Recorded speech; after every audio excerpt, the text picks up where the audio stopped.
எந்த விஷயங்கள் இந்த உலகத்தில் நாம செஞ்சாலும் அல்லாஹ் பதிவு பண்றான், அதற்கான கூலிகளை மறுமையில கொடுக்க போறான்.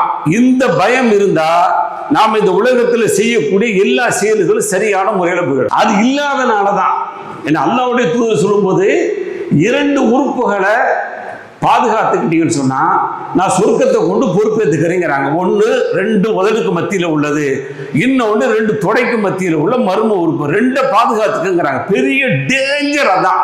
அதனாலதான் அல்லாஹ் திருமறை குர்ஆன்ல சொல்லும்போது சூரத்து யாசீன்ல 12வது வசனமா சொல்றான், அவர்கள் முற்படுத்தி செஞ்ச செயல்களை பின்னாடி இருக்கக்கூடிய செயல்கள் எல்லாவற்றையும் நாம் எழுதி வைத்திருக்கிறோம். நீங்க ஒருவரை பத்தி ஏதாவது எண்றீங்கன்னு வைங்க தவறா, அந்த எண்ணங்கள் கூட பதிவு செய்யப்படும். அதனாலதான் அல்லாஹ் சொல்றான், உங்களுடைய உள்ளங்களில் உள்ள ஊசலாட்டம் பாருங்க, அதை நான் அறிகிறேங்கிறான். உங்களுடைய கண் செய்யக்கூடிய மோசடிகள் அல்லது ஜாடைகள் இருக்குல்ல, அதை கூட நான் அறிகிறேங்கிறான் அல்லாஹ்.